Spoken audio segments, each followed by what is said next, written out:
మరోసారి Visakha juvenile home నుంచి బాలికలు బయటకు వచ్చి హల్చల్ చేస్తున్నారు. సిబ్బంది తమను వేధిస్తున్నారంటూ ఆందోళనకు దిగారు. తమకు స్లీపింగ్ టాబ్లెట్లు ఇచ్చి మానసిక రోగులుగా తయారు చేస్తున్నారని ఆరోపించారు. తమను జువెనైల్ హోం నుంచి పంపించివేయాలని బాలికలు డిమాండ్ చేస్తున్నారు.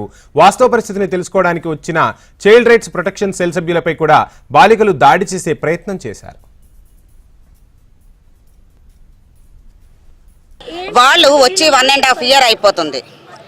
వాళ్ళ తల్లిదండ్రులు ఇప్పుడు ఒక అమ్మాయికి తల్లి ఆల్రెడీ పిలిపించాం ఉన్నది.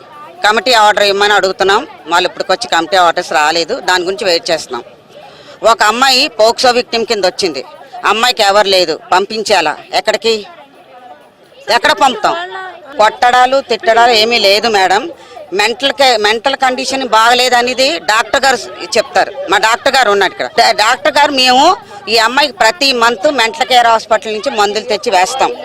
సివియర్ అయింది అనుకోండి అడ్మిట్ చేస్తాం. ఇంకా లేకపోతే డే బై డే కౌన్సిలింగ్కి పట్టుకెళ్తున్నాం. డే బై డే అంత రికార్డు ఉంది మా దగ్గర. మొత్తం ఒక్కొక్క అమ్మాయికి ఒక్కొక్క బుక్ ఉంటుంది. ఆ బుక్ మీద నెంబర్ ఉంటుంది. మీరు ఆ నెంబర్ తీసుకొని మెంటల్ కేర్ హాస్పిటల్కి వెళ్ళినా కేస్ షీట్ అంతా మీరు చదవచ్చు. ఆ అమ్మాయిని మనం అడ్మిట్ చేసాం 2 months అట్లా. ఇంకో అమ్మాయిని 3 weeks అడ్మిట్ చేసాం. అవన్నీ అడ్మిట్ చేస్తున్నారు, వస్తున్నారు.